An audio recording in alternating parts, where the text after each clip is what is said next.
క్రీస్తునామంలో శుభాలు తెలియజేస్తున్నాను. మంచిది, వాక్యంలోకి వెళ్దాం. చిన్న ప్రార్థన చేసుకుని, పరిశుద్ధము నమ్మకమైన మా తండ్రి, స్తోత్రాలైన వాక్య బరువులోకి వెళ్తుండగా తండ్రి, నీకు కూడా సంగతులు, మాకు కావలసిన సంగతులు, మా ఆత్మీయ జీవితాలకి, వ్యక్తిగత జీవితాలకు కావాల్సిన సంగతులు మాట్లాడి మీరు మహిమ పొందమనయా. మా ప్రాణాత్మ దేహ శరీరాలతో తండ్రి నీకు లొంగిపోతూ యేసునామమున ప్రార్థిస్తున్నాం తండ్రి, ఆమేన్. మంచిది, వాక్యంలోకి వెళ్దాం. ప్రపంచంలో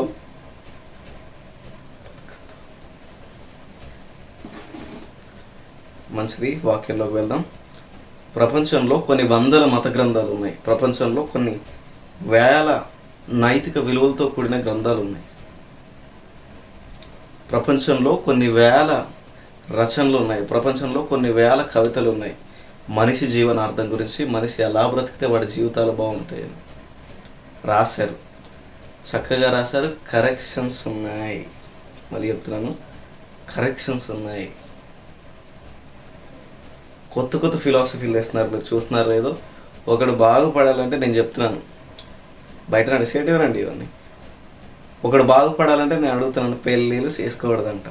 కొత్త సిద్ధాంతాలు లేవండి, కొత్త కొత్త ఫిలాసఫీలు. లోక తత్వశాస్త్రం నేర్పే లోక తత్వశాస్త్రం చెప్పండి. ఒక విశ్వాసి ఆత్మీయ నేత్రాలకు గుడ్డితనం కలగజేసేది లోక జ్ఞానము, లోక తత్వశాస్త్రము. జ్ఞానం పెరిగే కొద్దీ ఏమవుతుంది చెప్పండి? జ్ఞానం పెరిగే కొద్దీ వాడి పాపానికి వాడి జ్ఞానాన్ని వాడతాడు. జ్ఞానం పెరిగే కొద్దీ ఏమవుతుంది చెప్పండి? గర్వాంధులం అయిపోతాం. జ్ఞానం పెరిగే కొద్దీ ఏమవుతుంది చెప్పండి? నైతిక విలువల్ని, మోరల్ వాల్యూస్, ఎథిక్స్ని మర్చిపోతాం. జ్ఞానం పెరిగే కొద్దీ ఏమవుతుంది చెప్పండి? నైతిక విలువల్ని, కుటుంబ విలువల్ని, మోరల్ ఎథిక్ వాల్యూస్ని మనం మర్చిపోతాము అంటే చెప్పండి, మర్చిపోతాం. మీరు నమ్మండి, నమ్మకపోండి. జ్ఞానం పెరిగే కొద్దీ ఏమవుతుంది అని అంటే వాడు నైతిక విలువలు మర్చిపోతాడు. జ్ఞానం పెరిగే కొద్దీ ఏమవుతుంది అంటే వాడి ఎథిక్స్ని మర్చిపోతాడు. అలాంటి సమాజానికి, అలాంటి ప్రపంచానికి ఒక నైతికత నేర్పుతూ, ఒక నైతిక విలువ అంటే ఇలా ఉంటుంది. ఒక నైతికతను సమాజానికి, ఒక నైతికతను, ఒక మోరల్ వాల్యూస్ను, ఒక ఎథిక్స్ను, విలువలను, పెద్దలంటే ఇలా ఉండాలి, పిల్లలంటే ఇలా ఉండాలి, సమాజం అంటే ఇలా ఉండాలి, పెళ్ళంటే ఇలా ఉండాలి, పురుషుడంటే ఇలా ఉండాలి, స్త్రీ అంటే ఇలా ఉండాలన్న ఒక నైతికతను, ఒక మొరాలిటీని నేర్పిస్తుంది మన పరిశుద్ధ గ్రంథం. ఏంటి చెప్పండి? బైబిల్. మీరు చూడండి, చరిత్రలో పెద్ద పెద్ద రాజులు, సామంతులు పడిపోయింది ఎక్కడంటే నైతిక విలువలతో పడిపోయారు.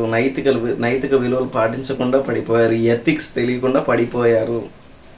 అలాంటి ఎథిక్స్ని, నైతిక విలువలు నేర్పేది ఏంటంటే పరిశుద్ధ గ్రంథం. పరిశుద్ధ గ్రంథం పట్టుకుంటే వాక్యంలోతుల్లోకి వెళ్తే ఆ వాక్యం నేర్పిస్తా. స్త్రీ అంటే ఇలా ఉంటాడు, పురుషుడు అంటే ఇలా ఉంటాడు, సమాజం అంటే ఇలా ఉంటుంది. క్రీస్తు ఎలాగైతే సమాజానికి సత్యాన్ని చెప్తూ తన నైతికతను, మొరాలిటీని మనకు బోధించాడు. ఆ మొరాలిటీని నేర్చుకుంటూ సమాజాన్ని చక్కదిద్దే ఆలోచనలు మనలోకి రావాలి.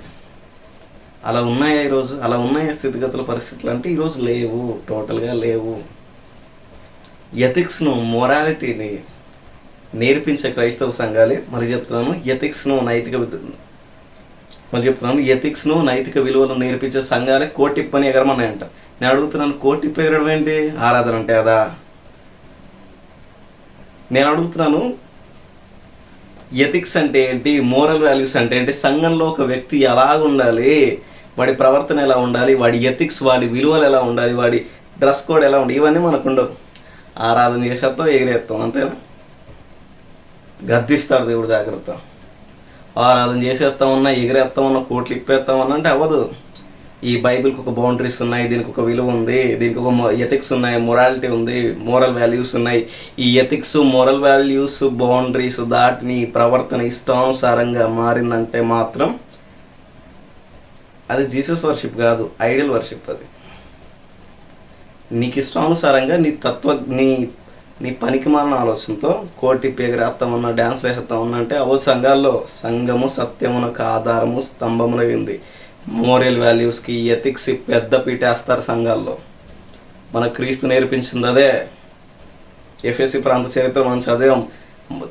చాలాసార్లు మెసేజ్లో చెప్పాను, చాలాసార్లు మళ్ళీ దాని గురించి తిరిగేసి మనం నేర్చుకునేది ఒకటే. మోరల్ వాల్యూస్కి పెద్దపీట వేశారు ఎఫెసీ ప్రాంతాల్లో. క్రీస్తు ఎప్పుడైనా చూడండి, మీరు చూడండి, యేసుక్రీస్తు ప్రభు వారు ఎప్పటికైనా ఎథిక్స్కి, మోరల్ వాల్యూస్కి పెద్దపీట వేసి వాక్యంతో సంధి కుదిర్చి ఇదంటే ఇలా ఉంటుంది, దేవుడు ఒక స్త్రీని ఇలా గౌరవించాడు, దేవుడు ఒక సమాజాన్ని, దేవుడు ఒక వ్యక్తిని ఇలా గౌరవించడం నేర్పిస్తుంది. అలాంటి ఈ సమాజానికి క్రీస్తును పరిచయం చేస్తున్న మన ప్రవర్తనలు ఎలా ఉన్నాయి? అలాంటి క్రీస్తునంటే కత్తితోనే ఒక మనిషిని జయిస్తాడనే పరిస్థితుల్లో ప్రేమతో కూడా జయించవచ్చు ఒక మనిషిని ఉన్న ఈ క్రీస్తును పరిచయం చేసే మన స్టాండర్డ్స్ ఎలా ఉన్నాయి చూసుకుందాం ఒకసారి. చూద్దామా బైబిల్ నుంచి? అక్కడెక్కడో ఎందుకులేండి, హెబ్రీలకు రాసిన పత్రికలు చూద్దాం. అసలు వివాహం అంటే ఎందుకు? డైరెక్ట్ టాపిక్లోకి వెళ్ళిపోదాం. అసలు వివాహం అంటే ఎందుకు ఘనమైంది? ఒక వ్యక్తి దేవుడు చెప్పిన విధంగా బతికితే ఒక వ్యక్తి అలా దేవుడు చెప్పిన విధంగా ఒక వ్యక్తి బతికితే వాడి జీవితం ఎలా ఉంటుంది, దేవుడు చెప్పిన విధంగా బతుకుంటే వాడి జీవితం ఎంత క్రైసిస్లో పడుతుందని చూద్దాం ఒకసారి. దేవుడు చెప్పిన విధంగా నడుచుకుంటే ఎలాగుంటుంది ఒక మనిషి జీవితం, దేవుడు చెప్పని విధంగా నడుచుకుంటే ఎలాగుంటుంది ఒక మనిషి జీవితం, వాడి పరిస్థితులు ఏంటి, స్థితిగతులు ఏంటి, వాడు ఎలా గమ్యాన్ని చేరుకున్నాడు, ఎలా అణచివేయబడ్డాడు, దేవుడు నిలబెట్టిన వ్యక్తి ఎలా నిలబడ్డాడు, దేవుడు అణిచేసిన వ్యక్తి ఎలా అణచబడ్డాడు చూద్దామా బైబిల్ నుంచి? చూద్దాం. అందుకంటే ముందుగా విలువలు నేను మరీ చెప్తున్నాను, సీరియస్గా చెప్తున్నాను, డైరెక్ట్గా చెప్తున్నాను. విలువలు కోల్పోయిన మన క్రైస్తవ సంఘాలు ఉన్నాయా అంటే ఉన్నాయి. విలువలకి మరీ చెప్తున్నాను, విలువలకి, మోరల్ వాల్యూస్కి, ఎథిక్స్కి పెద్దపీట వేయాల్సిన క్రైస్తవ సంఘాలు ఇలా ఈరోజు ఎలా తయారైపోయాయంటే డబ్బుకు అలవాటు పడిపోయి.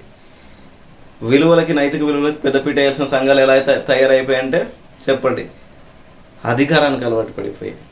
అలాంటి సంఘాలకి నైతికతను, ఒక మొరాలిటీని నేర్పిద్దాం. ఈరోజు సత్యం కోసం నిలబడదాం. క్రీస్తు ఉద్దేశాలను ఎలాగైతే నెరవేర్చాలో అలాగే నెరవేర్తాం. చూడండి ఒకసారి చూద్దాం బైబిల్ గ్రంథం నుంచి. హెబ్రీలకు రాసిన పత్రిక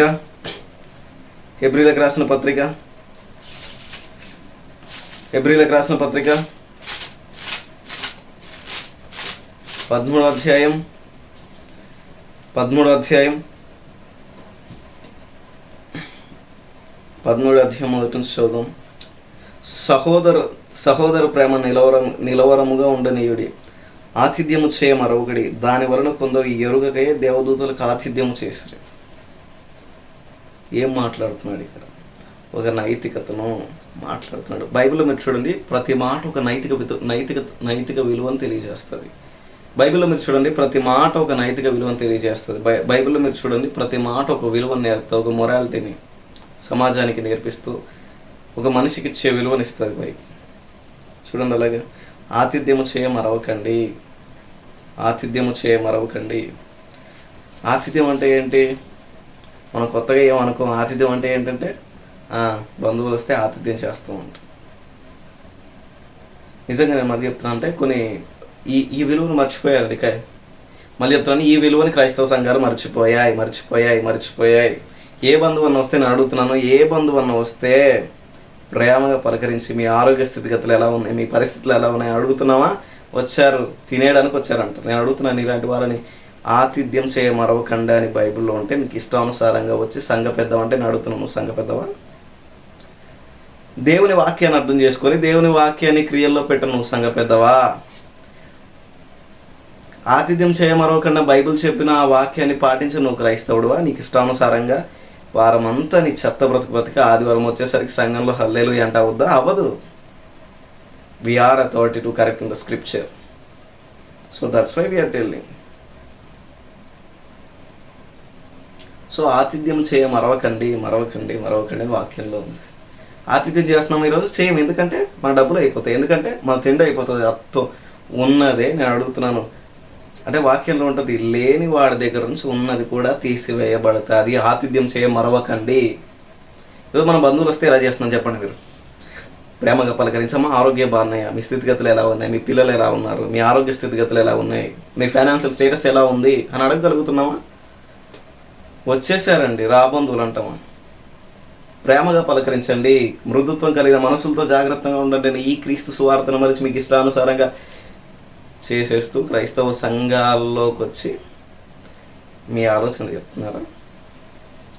చెప్తుంది చూడండి వాక్యంలో, మళ్ళీ చెప్తున్నాను, క్రైస్తవం ఎప్పుడూ ఒక నైతికతను, క్రైస్తవం ఎప్పుడూ ఒక మొరాలిటీని నేర్పించాలి సమాజానికి. కోట్లు ఇప్పి ఎగరడం కాదు. వర్షిపులు అనే పేరుతో బైబిల్కి కింద పడే తైతక్కల వ్యవహారాలు నేర్పదు క్రైస్తవ్యం.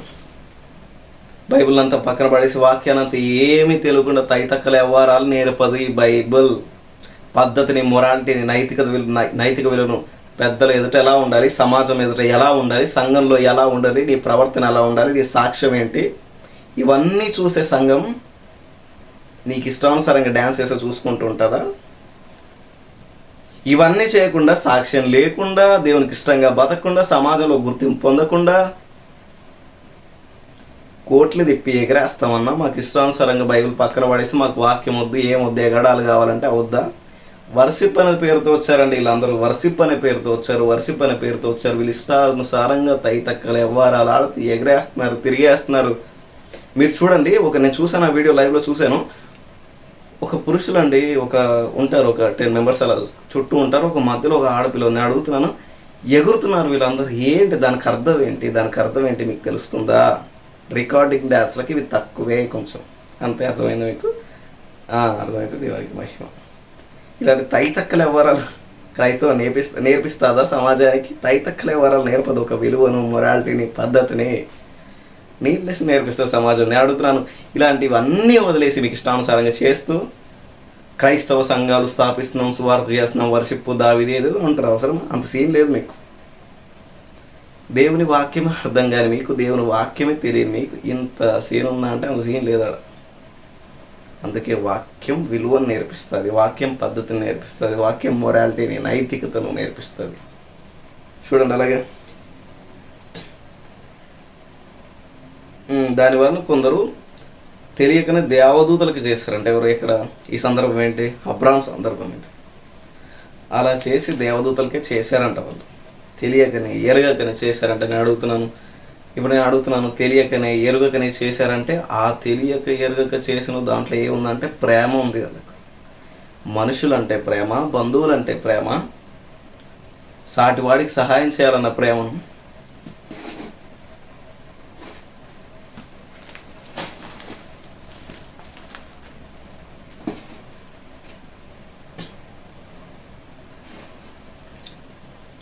మనుషులంటే ప్రేమ, బంధువులంటే ప్రేమ, సాటి వారికి సహాయం చేయాలన్న ప్రేమ, ఆ ప్రేమతో వాళ్ళు దేవదూతలకే పరిచారం చేశారంట.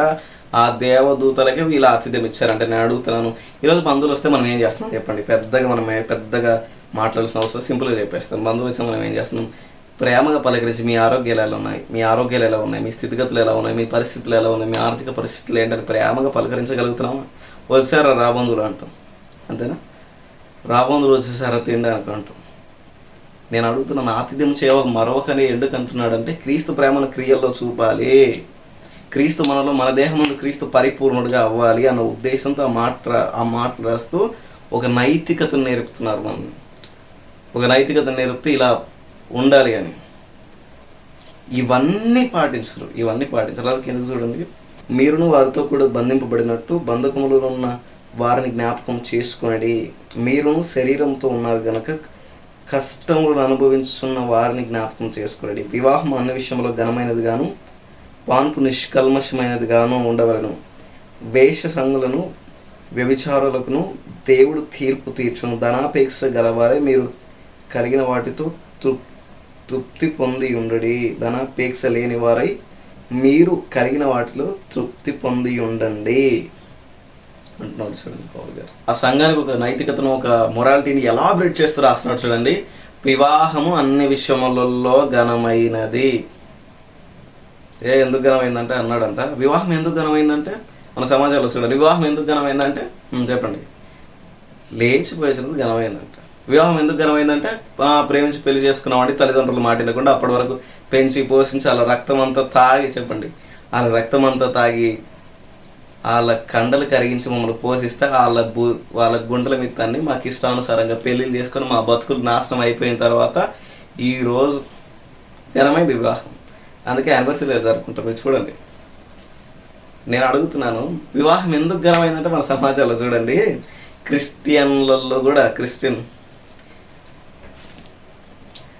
మ్యారేజ్లలో కూడా చూడండి, వివాహం ఎందుకు ఘనమైందంటే లేచిపోయి పెళ్లి చేసుకున్నందుకు ఘనమైంది. వివాహం ఎందుకు ఘనమైందంటే తల్లిదండ్రులు మాట వినకుండా ప్రేమించి పెళ్లి చేసుకున్నాం, మాకు ఇష్టానుసారంగా చేసేస్తామని అందుకు ఘనమైంది. వివాహం ఎందుకు ఘనమైందంటే నేను అడుగుతున్నాను, ప్రేమించి తక్కలు వ్యవహారాలని చేసి సంఘాల్లో పెళ్ళిళ్ళు చేసి బైబిల్ని తిరగేసి తిప్పేసి వివాహం అన్ని విషయాల్లో ఘనమైందంటే అవుతుందా? నీకు ఇష్టానుసారంగా బైబిల్ చెప్పని బతుకంతా నీకు ఇష్టానుసారంగా బతుకంతా బతికేసి బైబిల్ చెప్పిన విధంగా నడుచుకోకుండా తల్లిదండ్రులకు ఇష్టంగా బతకకుండా గాళ్ళని తగిలించుకొని ఇష్టానుసారంగా వచ్చి చర్చిలో వచ్చి వివాహం అన్నింటిలో ఘనమైందంటే అవుతుందా? ఏంటి నేను అడుగుతున్నాను, ఎందుకు ఘనమైంది వివాహం? నువ్వేదో లేచిపోయి వచ్చి నీ తల్లిదండ్రులని ఇబ్బంది పడతావని వివాహం ఘనమైంది కాదు. నువ్వేదో గాలి కానీ తగిలించుకొని వస్తావని వివాహం ఘనమైంది కాదు. నువ్వేదో గాలి దాన్ని తగిలించుకొని వివాహం వస్తావని వివాహం ఘనమైంది కాదు. అప్పటి వరకు పెంచిన నీ తల్లిదండ్రుల గుండెల మిత్తాన్ని కండలు కరిగించి నీకు రక్తం దారబోస్తే వాళ్ళ గుండెల మిత్తాన్ని లేచిపోతావని చెప్పు. వివాహం ఘనమైంది కాదు. పౌలు గారు రాస్తున్నాడు చూడండి, వివాహం ఎందుకు ఘనమైంది? ఇన్ని నైతికతలు నేర్పుతూ సంఘానికి బోధిస్తూ ఇన్ని నైతికతలు నేర్పుతూ ఇలా ఉండండి, మీరు ప్రేమించుకోండి, పద్ధతిగా ఉండండి, ఒక నైతికతను ఒక మొరాలిటీని, మనిషి అంటే ఇలా ఉంటాడు, ఇలా ప్రేమించాలని ఆ మొరాలిటీని నేర్పుతూ ఇన్ని స్థాపించిన సంఘంలో వివాహం అంటే ఎందుకు ఘనమైందంటూ మాట్లాడుతున్నాడు చూడండి. వివాహం అంటే ఎందుకు ఘనమైందంటే మన సమాజంలో ఇప్పటికీ మరి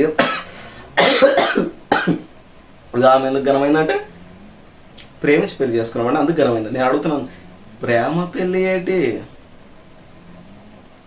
ఎందుకు వివాహం ఘనమైంది?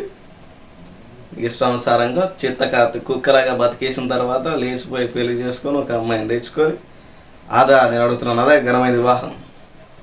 అందుకు ఆ పెళ్లి జరిపించే పాస్టర్ అంటే వివాహం ఘనమైందంట. నేను అడుగుతున్నాను, ఇలాంటి పాస్టర్ని అడుగుతున్నాను, ప్రేమ పెళ్ళిళ్ళు ప్రోత్సహించొచ్చా? గాలిగా అలా తయారై ఇష్టానుసారమైన బతికే వాడికి పెద్ద తేడా లేకుండా చిత్తకార్తి కుక్కలాగా కనపడిన అమ్మాయిలు అందరూ గాలెంపడి తిరిగి ఆడు సంఘాల్లోకి తెచ్చి పెళ్లి చేసుకుంటే ఆ వివాహం అంటే ఘనమైందంట. ఇదా క్రైస్తవం అంటే? నేను చెప్తున్నాను, సంఘ వెనుకబాటుతనానికి కారణం ఎవరో తెలుసా? సేవకుడే. మళ్ళీ చెప్తున్నాను, సంఘ వెనుకబాటుతనానికి కారకుడు ఎవరో తెలుసా? సత్యం చెప్పని సేవకుడే. సంఘం వెనుకబాటు కారణం ఏంటో తెలుసా? వాక్యాన్ని ఉన్నది ఉన్నట్టుగా చెప్పని మీరే కారణం.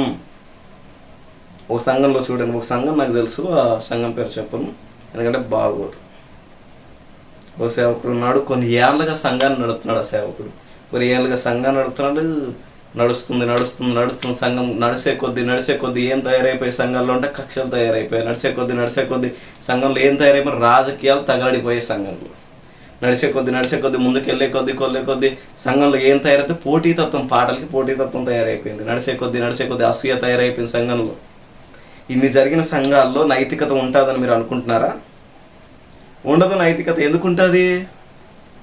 ప్రేమ పెళ్ళిళ్ళు. నేను అడుగుతున్నా, ఇంత నైతికతను కోల్పోయిన ఆ సంఘము ఇంకా దేనికి పెద్దపీట వేస్తుంది?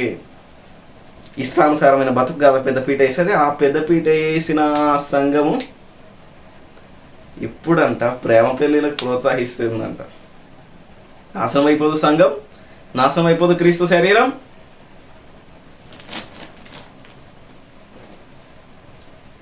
నేను అడుగుతున్నాను, ప్రేమ పెళ్ళిళ్ళు ప్రోత్సహించకండి. It was against to God.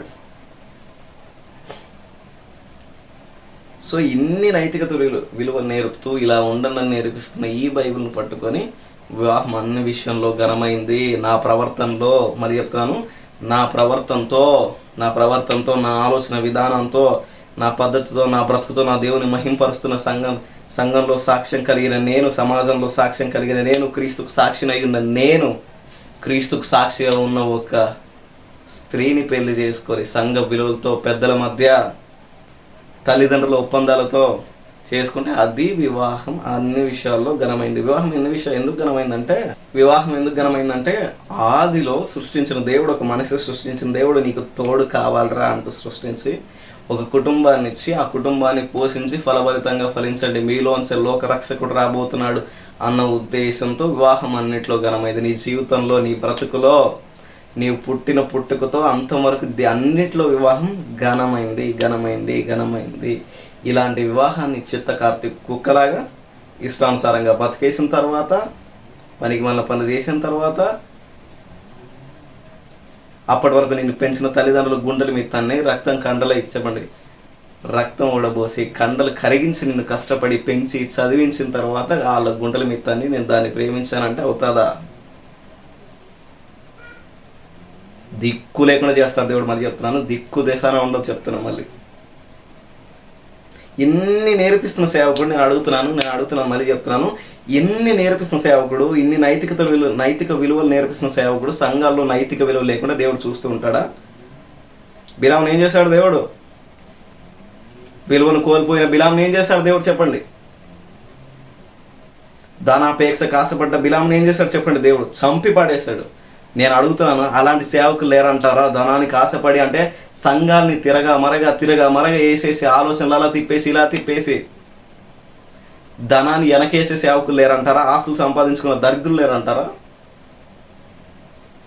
కొన్ని సంవత్సరాలుగా సంఘాలు నడిపి ఇష్టానుసారంగా బతికేసి కొన్ని సంవత్సరాలుగా సంఘాన్ని నడిపి ఒక పర్టికులర్ కాలమానకు వచ్చేసరికి డబ్బులు ఎక్కడ పోయాయంటే వీడు చెప్పడంట. ఎవరు? పాస్టర్ గారు.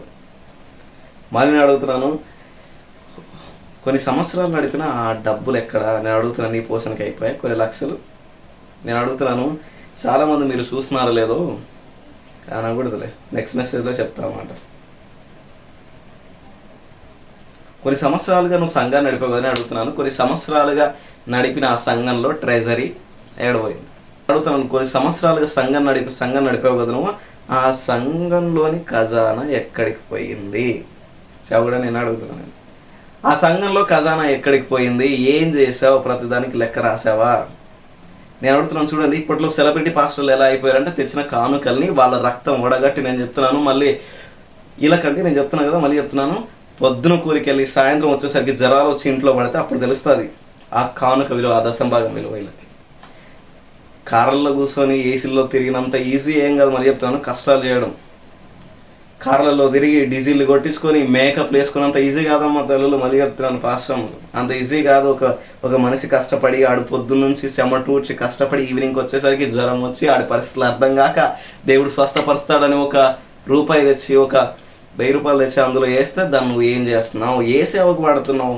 పరిశుద్ధుల కొరకైనా అక్కర నిమిత్తం వాడుతున్నావా? నీ సేవలైనా వాడుతున్నావా? నీ మేకప్ కిట్లకి, నీ చెత్త వ్యవహారాలకు వాడుతున్నావా? దేవుడు గద్దిస్తాడు, గుర్తుపెట్టుకో. ఆరోగ్యాలు లేకుండా అయిపోతే మళ్ళీ చెప్తాను, విశ్వాసుల ధనాన్ని ఇష్టానుసారంగా లెక్కలు కట్టి, వాళ్ళ ఆస్తులు లెక్కలు కట్టి డబ్బులు అడిగే సేవకుల్ని మళ్ళీ చెప్తున్నాను, విశ్వాసుల ధనాన్ని వ్యర్థంగా ఖర్చుపెట్టే సేవకుల్ని ఆరోగ్యాలు లేకుండా, స్థితిగతులు లేకుండా అయిపోతే మళ్ళీ చెప్తున్నాను. క్షమించండి ఈ మాట అంటున్నాను, ఈ మాట సూటిగా అంటున్నాను. దిక్కు దశన లేకుండా పోతారు. విశ్వాసుల ధనాన్ని ఇష్టానుసారంగా ఖర్చు పెట్టి ఆస్తులు వెనకేసుకొని ఇష్టానుసారంగా ఖర్చు పెట్టి కడుపు మీ దేవుడు అయినట్టుగా మీకు ఇష్టానుసారంగా బతుకుతున్నారు. సంఘం మీద ఆధారపడి వాళ్ళ కష్టాన్ని రూపాయి వాళ్ళు దాచిపెట్టుకొని దేవుని కోసం, దేవుని పరిచయం కోసం నాలా శ్రమపడుతున్న, నాలా నశించిపోతున్న ఆత్మలు ఇంకా రక్షించాలన్న ఉద్దేశంతో అలా కానుకేస్తే నేను అడుగుతున్నాను, నువ్వేం చేస్తున్నావు? మేకప్లకైనా మీ డ్రెస్లకైనా మీ కోట్లకైనా ఏం చేస్తున్నారు? విశ్వాసుల ధనాన్ని ఈ కాలం సంఘాలకు నేను అడుగుతున్నాను, ఏం చేస్తున్నారు? మీ ధనాన్ని, మీరు ఇచ్చే విశ్వాసుల ధనాన్ని ఏం చేస్తున్నారు? అపోస్తలు ఎలా ఉపయోగించారు, వీళ్ళు ఎలా ఉపయోగిస్తున్నారు? అడుక్క తినతనానికి అలవాటు పడిపోయారు అందరూ. ఆల్మోస్ట్ అలవాటు పడిపోయారు. ఇలాంటి నైతికతను నేర్పిస్తుంది సంఘం. అడుక్క తినతనానికి అలవాటు పడకండి సేవకులుగా మీరు, అది చెప్తాను. సో ఎలా బతుకుతే మన జీవితాలు బాగుంటాయని లిఖింపజేశాడు దేవుడు. సంఘం అంటే ఎలా ఉండాలి, సేవకుడు అంటే ఎలా ఉండాలి, వివాహం అంటే ఎలా ఉండాలి, మళ్ళీ చెప్తున్నాను, వివాహం అంటే ఎలా ఉండాలి, వివాహం ఎందుకు ఘనమైందంటే మళ్ళీ చెప్తున్నాను, వివాహం అంటే ఎలా ఉండాలి, సంఘం అంటే ఎలా ఉండాలి, సేవకుడు అంటే ఎలా ఉండాలి, బై బిబ్లికల్ రిటన్ బై స్పష్టంగా చెప్తుంది దేవుని వాక్యం. వివాహం ఎందుకు ఘనమైందంటే ఆది సంభూతులైన దేవుడు ఒక నరు నిర్మిస్తే ఆడికి బహుమానంగా ఒక కుటుంబాన్ని ఇస్తే ఆడు ఫలించాలి పుట్టినది మొదలుకొని చచ్చిపోయేంత వరకు వాడి జీవితంలో ఒక భాగస్వామి అంటే ఒక మనిషి వచ్చి వాడి జీవితాన్ని ఫలభరితంగా తరాలుగా మార్చడానికి ఒక స్త్రీ వస్తే వీడి జీవితంలోకి ఎల్లా ఘనమైంది, సంతోషకరమైంది ఏంటంటే ఆడి కుటుంబం. సృష్టిలో మనకి దేవుడు మనకిచ్చిన గొప్ప గిఫ్ట్ ఏంటో తెలుసా? కుటుంబం. అందుకే వివాహం అన్నిట్లో ఘనమైంది. నీ పరిస్థితుల్లో, నీ స్థితిగతుల్లో, నీ ఆలోచనలో, నీ వ్యాపారాల్లో, ప్రతి దాంట్లో, నీ విలువల్లో, నీ కుటుంబ బాధ్యతల్లో వివాహం ఘనమైంది. అలాంటి వివాహాన్ని ఏం చేస్తున్నారు చెప్పండి? ఇప్పుడు క్రైస్తవ్యంలో వివాహం ఎందుకు ఘనమైందంటే చెప్తున్నా వినండి. వివాహం ఎందుకు ఘనమైందంటే లేచిపోయి పెళ్లి చేసుకోవడానికి వివాహం ఘనమైంది. వివాహం ఎందుకు ఘనమైందంటే ఇష్టానుసారంగా చిత్తకార్తి కుక్కలాగా తిరిగి ఆ గాల్లాన్ని ఎంటేసుకొని గాలోడ్లాగా ఈడు తయారైపోయి చర్చిల్లోకి వచ్చేసి ప్రేమ పెళ్ళిళ్ళు చేసుకొని అప్పుడు ఇలా తీస్తారు. హెబ్రీలకు రాసిన పత్రిక 13వ అధ్యాయం 4వ వచనం. వివాహం అన్నిట్లో నేను అడుగుతున్నాను, చంపుతాడు దేవుడు. ఏం చేస్తున్నారు సంఘాల్లో మీరందరూ? సిగ్గుగా ఉంది నాకు ఈ మాట్లాడడానికి. ఏం చేస్తున్నారు సంఘాల్లో? ట్రూత్ని డిఫెన్స్ చేయాలి, డెఫినెట్గా ట్రూత్ని డిఫెన్స్ చేయాలి మనం అందరం.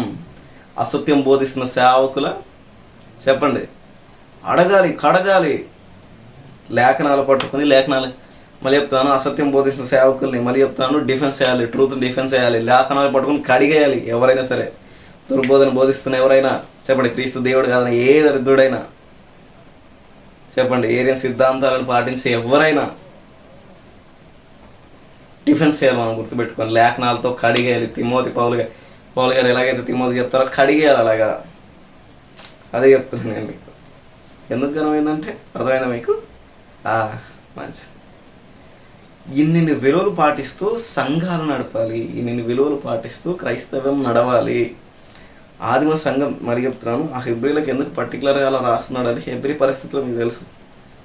హెబ్రీలు ఎవరంటే తెలుసు, హెబ్రీల నుంచి వచ్చిన ఆ సంతానాలు ఏంటో తెలుసు, హెబ్రీల వాళ్ళ వివాహాలు ఎలా ఉంటాయో తెలుసు.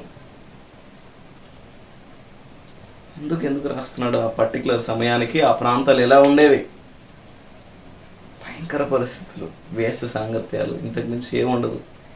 3 భార్యలు 4 భార్యలు. అలాంటి ప్రాంతాల్లో వివాహం ఎందుకు ఘనమైంది, పర్టికులర్గా ఎందుకు ఘనమైన రాస్తున్నాడంటే నీ బ్రతుకులోకి వెళ్ళా నువ్వు చేసే పుట్టినది మొదలుకొని చనిపోయేంత వరకు నువ్వు చేసే ప్రతి కార్యంలో, అంటే నీ పుట్టుకల్లో, నీ స్థితిగతుల్లో, నీ పరిస్థితుల్లో, నీ ఆందోళనలో, నీ వ్యాపారాల్లో, వీటన్నిటిలో వివాహం అంట ఘనమైందంట. అందుకు ఆ మాట రాస్తున్నాడు. సరే, ఇన్ని విలువలు పాటిస్తే జీవితం ఇలా ఉంటుంది కదా, మరి ఇలాంటి విలువల్ని పాటించకుండా బ్రతికితే ఎలా ఉంటాయి జీవితాలు? పర్టికులర్గా ఇన్ని మాటలు రాస్తున్నారు కదా బైబిల్లో. మనకి ఇన్ని విలువలు తెలిసిన ఈ బైబిల్ని చదివి బైబిల్ చెప్పిన విధంగా బతికితే మన బతుకులు ఎలా ఉంటాయి, లేకుంటే మన బతుకులు ఎలా ఉంటాయి మీరు చెప్పండి. చూద్దాం ఒకసారి అలాంటి వ్యక్తి జీవితాన్ని చూద్దాం. చూద్దాం. పెద్దగా సమయం లేదు, సమయం చాలా అయిపోయింది దీనికి. చూద్దాం అలాంటి వ్యక్తి జీవితం. న్యాయాధిపతుల గ్రంథం 13వ అధ్యాయం అని చెప్తాను. 13వ అధ్యాయం మొదటి 2 లైన్లు చదివి దీని ఇంటర్ప్రిటేషన్ అని ఇస్తాను. మొదటి 2 లైన్లు చదివి దీని ఇంటర్ప్రిటేషన్ అని ఇస్తాను. ఇజ్రాయేలు మరలా యెహోవా దృష్టికి దోషులు కాగా యెహోవా 40 సంవత్సరాలు వాళ్ళు ఫిలిష్తీయుల చేతికి అప్పగించేశాడు.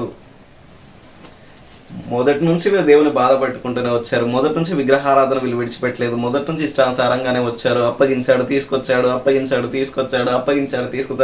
మరలా చెరకు వదిలేశాడు దేవుడు. వీళ్ళ విగ్రహారాధన, వీళ్ళ భయంకర వేసే సాంకేతం చూసి మళ్ళీ వీళ్ళని ఫిలిష్తీయులకు, వాళ్ళ శత్రువులైన ఫిలిష్తీయులకు దేవుడు అప్పగించేశాడు. ఈ కాలం మనకు వచ్చేసరికి న్యాయాధిపతులు సంసోను కాలానికి వచ్చేసరికి అప్పగించేశాడు ఫిలిష్తీయులకి. చూడండి, దోషులైపోయారు. మళ్ళీ దోషులైపోయినందుకు మళ్ళీ చెప్తున్నాను, వదిలేశారు. ఆ కాలమానంలో ఇంటర్ప్రిటేషన్ డైరెక్ట్గా నేను వాక్యంలోకి వెళ్ళిపోతాను, సమయం ఎక్కువ లేదు. అలాంటి కాలమానాలు, అలాంటి పరిస్థితుల్లో, స్థితిగతుల్లో మనోహానుకను చూశాడు దేవుడు. న్యాయాధిపతులను తీసుకున్నాడు దేవుడు. ఎవరి మాట సరిగ్గా వినలేని పరిస్థితుల్లో న్యాయాధిపతులు న్యాయం తీర్చిన రాజు పరిస్థితి. నెక్స్ట్ రాజే కదా, రాజు కావాలన్నారు వీళ్ళందరూ కలిసి. న్యాయాధిపతులు న్యాయం తీర్చారు, అయిపోయింది. మళ్ళీ ఎవరికి వచ్చేసరికి సంసోను వచ్చాడు. ఇక్కడికి సంసోను వచ్చాడు. చూద్దాం. ఎవ్వరు లేని పరిస్థితుల్లో ఇజ్రాయెల్ ప్రజలకు దేవుని ఆలోచన విధానాన్ని, న్యాయాన్ని చెప్పలేని పరిస్థితుల్లో మనోహానుకని చూసుకొని దేవుడు తన దేవదూతను ప్రత్యక్షం చేసి తల్లికి దర్శనమిచ్చి, నీకు పుట్టబో బిడ్డ నెత్తి మీద మంగళ కత్తి వేయకూడదు, దేవుని ఉద్దేశాన్ని వీడు నెరవేర్చాలి, ఇజ్రాయేలీలను ఫిలిష్తీయుల చేతులు అంటే నేను అప్పగించిన నా ప్రజల్ని, ఫిలిష్తీయులకు నేను అప్పగించిన నా ప్రజల్ని తీసుకురావడానికి సంసోను అనే ఒకడు వస్తాడు. వాడు నీ గర్భం నుంచే వస్తాడు కాబట్టి వాడి నెత్తి మీద మంగళ కత్తి వేయకూడదని ఒక ప్రణాళిక నా తల్లికి చెప్తున్నాడు. ఈ ఇంటర్ప్రిటేషన్లో. చూద్దామంటే దేవుడు ఎన్నుకునే వ్యక్తి ఈ నైతిక విలువలను కోల్పోతే ఎలా ఉంటుంది, నైతిక విలువలను కట్టుకుంటే ఎలా ఉంటుంది చూద్దాం ఒకసారి. వీళ్ళకి పుట్టాడు దేవుడు వాగ్దానం చేసిన, దేవుడు మాట ఇచ్చినట్టు వీళ్ళకి ఒక కుమారుడు పుట్టాడు. సంసోన్ అని పేరు పెట్టేసుకున్నారు. పుట్టాడు, పెద్దగా అయిపోయాడంట. వయసు మళ్ళింది, పెళ్ళిడు వచ్చేసింది అబ్బాయికి. చూడండి, సంసోను తిమ్నాతకు వెళ్ళి తిమ్నాతులో ఫిలిస్తీన్ల కుమార్తెలో ఒకతిని చూచెను. అతడు తిరిగి వచ్చి తిమ్నాతులో ఫిలిస్తీన్ల కుమార్తెలో ఒకతిని చూచిదని మీరు ఆమెను నాకు ఇచ్చి పెళ్లి చేయవాలని తన తల్లిదండ్రులతో అనగా, వారు నీ స్వజనుల కుమార్తెలలో కానీ నా జనుల కుమార్తెలో కానీ స్త్రీ లేదనుకుని సున్నతి పొందని ఫిలిస్తీన్లలో నుండి కన్యకను తెచ్చుకోవడానికి వెళుతున్నావా అని అతను అడిగి, అందుకు సంసోను నాకు ఇష్టమైనది గనక ఆమె నా కొరకు తెప్పించమని తన తండ్రితో చెప్పాను. అప్పుడు ఫిలిస్తీన్లకు ఏమైనా చేయుటకై యెహోవా చేత అతడు ప్రేరేపింపబడిన మాట అతని తల్లిదండ్రులు తెలుసుకోనలేదు.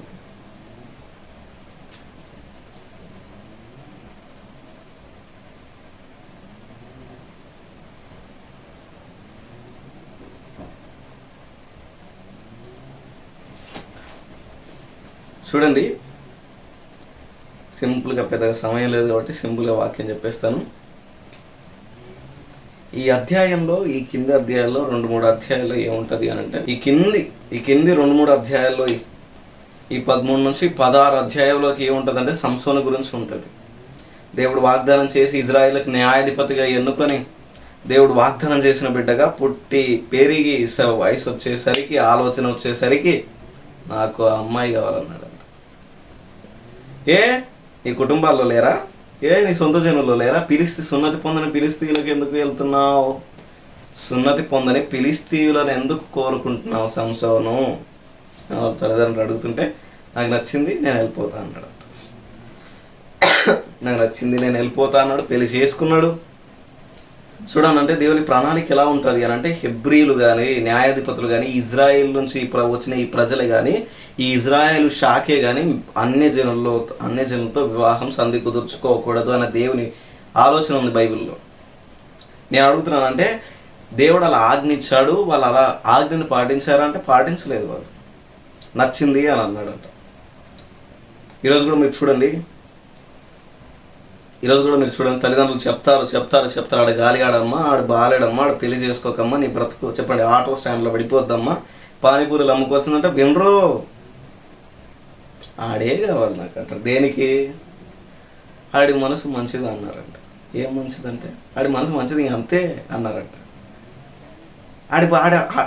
ఆడు ఎలా నచ్చాడమ్మా, ఆడు చెప్రిగాడిలో ఉన్నాడు, ఆడి బతికి ఏంటి, నేను మంచిగా సంబంధం చూసేవాడిని కదా అంటే వీళ్ళు వినరంట.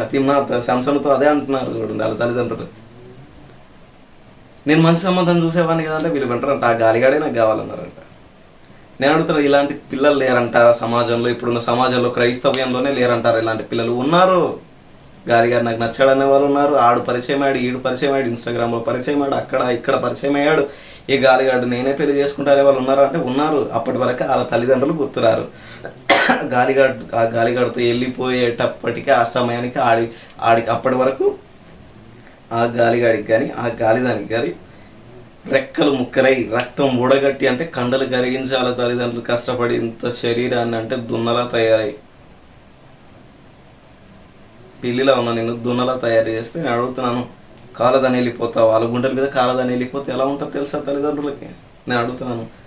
ప్రేమ ప్రేమ ప్రేమ అని చచ్చ ఈ యవ్వన తరానికి, నా జనరేషన్ తరానికి నేను అడుగుతున్నాను, ఏముంది ప్రేమలో? ఏముంది ప్రేమలో అంటే పొదల చాట్ల ఇలా ఉంటుంది. ఏముంది ప్రేమలో అంటే లస్ట్ ఉంటుంది. ఏముంది ప్రేమలో అంటే అప్పటికి యవ్వన కోరికలు తీర్చుకోవడం ఉంటుంది. ఏముంది ప్రేమలో అంటే చెప్పండి, కొంపలు తగలెట్టే యవ్వారాలు ఉంటాయి.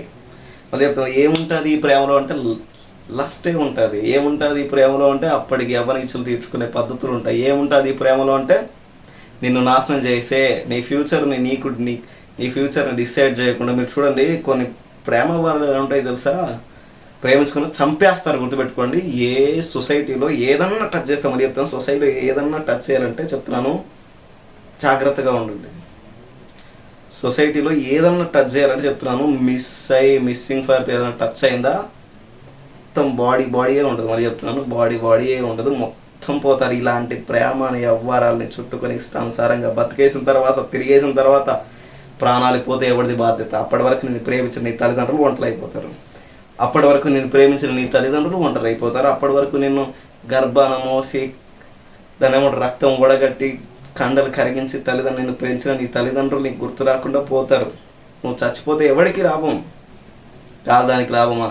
ప్రతి ఒక్కడు అంటారు, మీరు చూడండి ప్రతి ఒక్కరు తయారైపోయి చచ్చిపోతా, నీ కోసం చచ్చిపోతా, నా కోసం చచ్చిపోతా. అమ్మ నీ కోసం చచ్చిపోతాం వాడు అన్నాడు, నవ్వులు నీ కోసం చచ్చిపోతా నేను అన్నాడంట. సిగ్గులేదు, నేను అడుగుతున్నాను 9 నెలలు మోసి వయసు వచ్చి, ఆలోచన వచ్చి, బాడీ వచ్చి, కండ పెరిగిన తర్వాత ఇష్టానుసారంగా బతికేసి తల్లిదండ్రుల గుండెల మీద తన్నేసి పనికి మళ్ళీ గాలి దానికోసం వెళ్తావా? అయిపోతా అన్నాడంట వాడు, సిగ్గుమాలినోడు. ఏముంది ప్రేమ? లవ్ లేదు. నేను అడుగుతున్నాను తల్లిదండ్రుల కంటే ఎక్కువ ప్రేమిస్తారా? నీకోసం ఒకరోజు దాన్ని ఏమంటారు, పనికి వెళ్ళమను వెళ్తుంది అనుకుంటున్నావు వారు. సంసోను జీవితంలో కూడా అదే జరుగుతుంది. ఇలా మళ్ళీ చెప్తున్నాను, సంసోను జీవితాల్లో కూడా అదే జరిగింది. తల్లిదండ్రులు చెప్పారు, మాట లేదు. ఏం చేశారు? చంపేశారు సంసోన్ని అందరూ కలిసి. తల్లిదండ్రుల మాటను తిరస్కరించి యవ్వనతరమైన మిమ్మల్ని నేను అడుగుతున్నాను, నా జనరేషన్ని, నా తరాన్ని నేను అడుగుతున్నాను, సూటిగా నేను అడుగుతున్నాను నా జనరేషన్ని. ఏం నేర్చుకుంటారు సమాజంలో? లోకపోకళ్ళు ఎలా ఉంటాయి తెలుసా? మిస్సింగ్ ఏదైనా టచ్ చేశారో సొసైటీలో మీ షాల్తీలు ఉండవు. మరి చెప్తున్నాను, మీ బాడీలు ఉండవు సమాజంలో. అలా చేస్తుంది ఈ లోకం. పద్ధతిగా దేవునికి ఇష్టంగా బతికితే చాలదా? తల్లిదండ్రులు సంతోషపెట్టి ఉన్న దాంట్లో సంతోషంగా ఉండి దేవునికి ఇష్టానుసారంగా బతికి ఆ పూటకి తిని సంతోషంగా పెళ్లి చేసుకుని సంతోషంగా ఉంటే అయిపోదా? ప్రేమలు తిరుగుతారు చాలామంది. ఏముంది? ఏం లేదు. There is nothing in love. ఈ ప్రేమను దేవుడు చూపిస్తున్నాడు. ఈ ప్రేమను ప్రత్యక్షంగా తల్లిదండ్రులని చూపిస్తున్నాడు. తల్లి తండ్రి నీకు చూపిస్తున్నారు. ఆ ప్రేమను మరిచి నువ్వు గాలి అనుకోదండి, అవుతుందా అని అవుతుందా? వేస్ట్ అవ్వాలి. అందుకే నైతిక విలువను నేర్పిస్తుంది బైబిల్ అని చెప్తున్నా. నైతిక విలువను భక్తి మాత్రమే కాదు, మరి చెప్తున్నాను, భక్తి మాత్రమే కాదు, ఒక బాధ్యతను, ఒక విధి విధానాలను, ఒక పద్ధతులు నేర్పిస్తుంది బైబిల్.